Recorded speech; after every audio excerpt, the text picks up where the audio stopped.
Welcome back to The Talk Tonight. Everyone enjoys getting their Sunday paper, but with the Post-Standard facing some printing problems and reader frustration over the weekend, well, is this part of the recent problems of newspapers that they're dealing with? The Penny Saver, by the way, will also be ending its publication, and the Auburn Citizen is cutting back as well.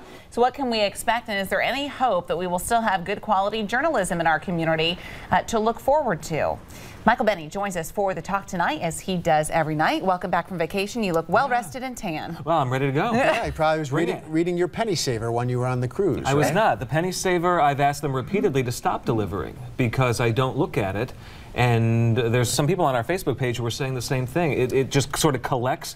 If you forget about it, it goes off the porch, and then it's sort of litter. Or ends up in the recycling bin. Or ends up in the recycling bin. It's probably an entity whose time has come. Yeah, and then obviously the Scotsman's realized. Yeah, exactly. Yeah. They've come to realize that they do have a website. They'll be publishing their CNY Woman magazine still, and a couple other publications that seem to do a little bit better. Yeah, focus on what works. Yeah, the Penny Saver is now a thing of the past, and probably had been for a while. Although that's tough to hear that, I'm sure. Well, and getting back to what happened with the Post-Standard yesterday, people woke up, they went outside like you did. I did, yeah. You walk out to go to get your newspaper, and something was missing. It wasn't all I had all the sections, but the first three, the fresher, newer news, the news, sports, and whatever else it might have been. So it felt thick. So it seemed like I have the paper. I go inside and I'm like, look at, is it me? Is it stuck to another section here? Did you go back out again? I went back out again, and I was kind of looking down the street. Did anybody else? But I didn't realize what was going on. Right, of course. Until I was watching Our Weekend Today in Central New York. Laura Hand, 9:15. Laura comes on and says,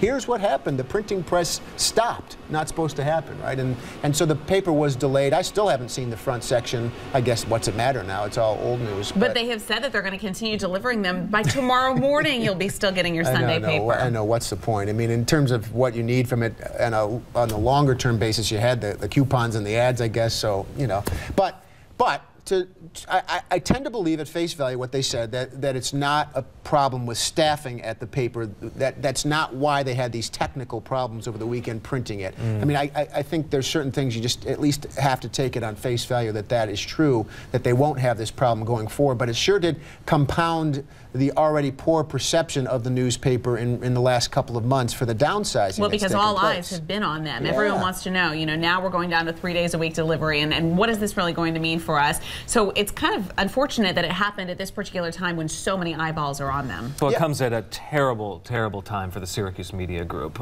They're trying to get this community, which is slow to change on anything, particularly something as valued as the morning paper has been for so long, of so many lifetimes. Can you imagine the headache at the top levels of Syracuse Media Group when they became aware? The head of the organization is not there supervising the printing of the Sunday newspaper, I assume.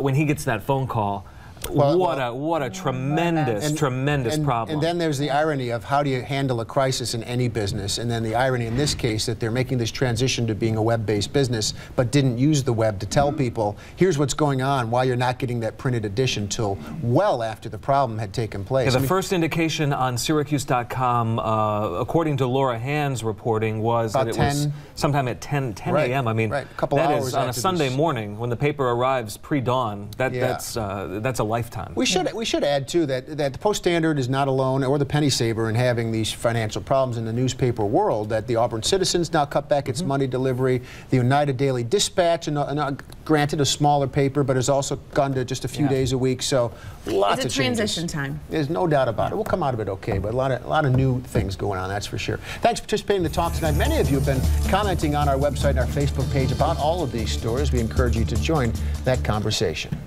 And on Twitter, too, our handle is The Talk, CNY. You can reach all of us right there.